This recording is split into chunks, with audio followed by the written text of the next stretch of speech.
Takže čaute lidi, více řešila, dneska si dáme otestovat jedna na mapy českých youtuberů, ako napríklad Alkana, Doda alebo Vrachca a kúkneme si kniha aj Fishixa a Woodyho. Takže dúfam sa video bude páčiť, nezabudnite na like, odber, zazvonečko a my sa rovno môžeme pustiť na Alkanovú mapu.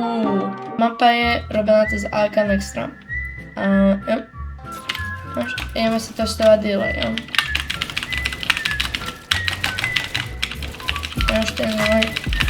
Jako, já jsem na tom myslím hrál a jako je dobré ukáž zbraně, chapter 7 zbraně, no, toto když jsem posunul, vidíte, tohle jsem posunul rád dlouho, jo, prostě show elimination, run, spectate, nějaké barvičky, samozřejmě, nejaký kód, to ja neviem. Máme tu budku na preklikanie outfitu, máme tu na ďalšiu mapu. No, to je ešte ten delay. Dal by som tejto mape takých, neviem, takých 7 z 10, 7,5 z 10, jo, a my sa rovno môžeme pustiť na Dodovú mapu. OK, takže sme na Dodovej mape a počkaj, nemám pre nic, som hral včera. Tak, vlastne tady mi za zbraně, takže tu bych dával minusové body pre Dodovú mapu. Má tady 4 nové zbraně. Další kámo minus. Delay.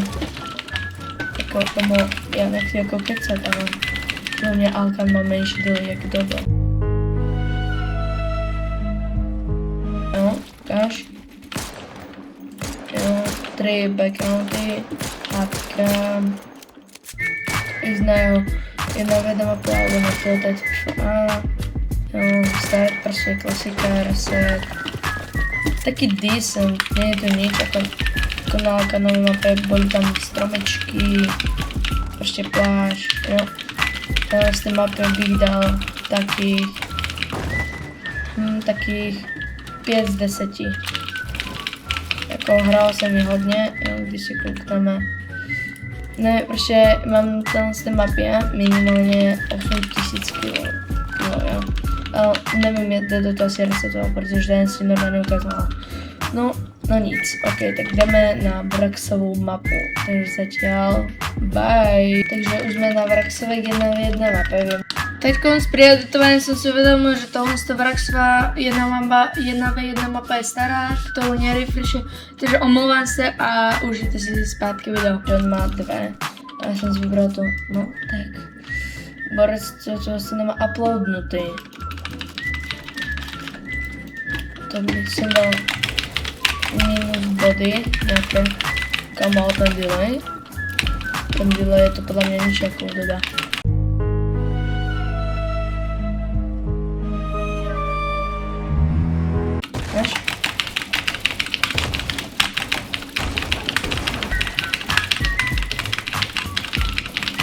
Jako delay tam má hodně dobré.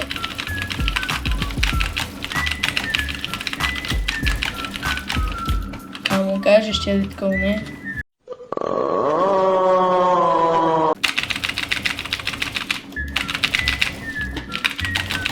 Kámo, nevím, proč jsem dal na Vraxovou mapě divné editkou, ukáž, schody. Tam, tohle. Mohl by tady updateovat Vrax. Takže mohl vydat víc. Updateovat zbraně, nenechat tady chapter 6 zbraně, protože tohle je chapter 6, jo. Nic, dobrý, tak jdeme se kouknout na tohle mapě bych dal taky 7 z 10. Takže jdeme se kouknout na Fishixovou 1v1 mapu, to je zatím čus. Takže jsme na Fishixové 1v1 mapě, tak. Tady jsou chapter 7 zbraně, dobrý. Takže já si tam vyberám chapter 7 zbraně. Kam ten delay.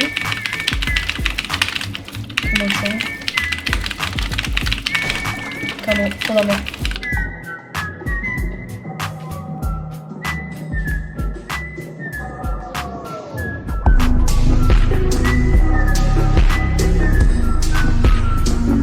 Podľa mňa toto má najlepší delay zatiaľ z tých map, čo som testoval. Ty kokos. Edit kóny.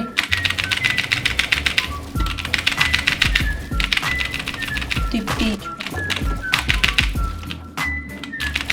Teda co, kámo? Čo?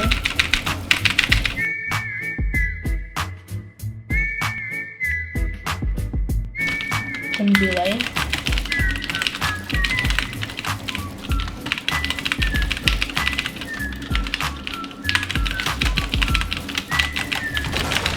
Kámo, ten delay je neuvěřitelný.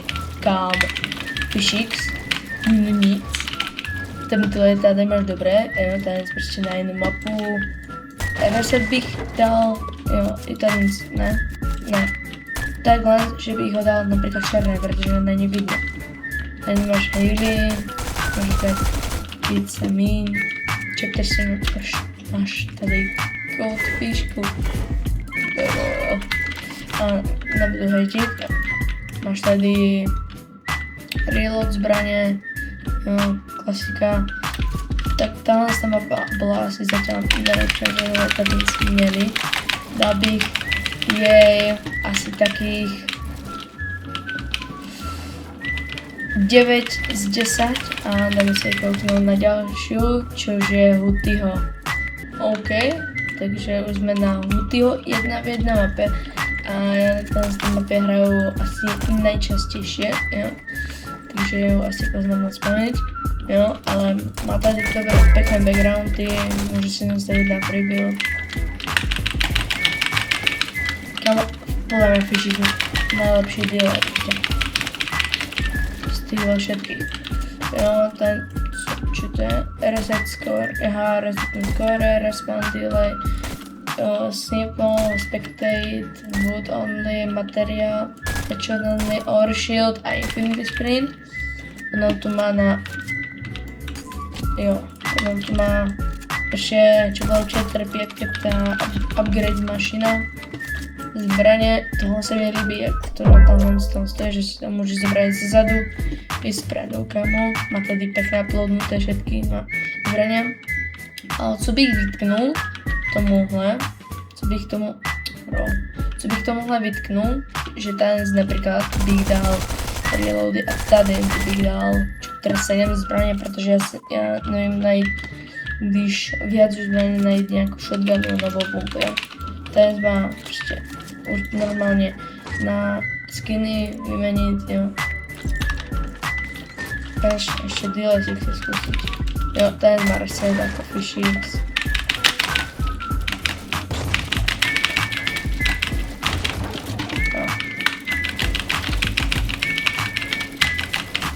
Kámo, to právě díky, že má nejlepší delay. Jak to na mě Fishix ho má, čet. Určitě doraž na můj kick, budu streamovat na kicku, budu se tam dělat demony, takže tam určitě doraž. 1.8. bude tam první stream. Jo, ale tohle je jako dobrá mapa, dal bych 8,5 z 10. No, takže to já se budu s váma loučit a zatiaľ čus.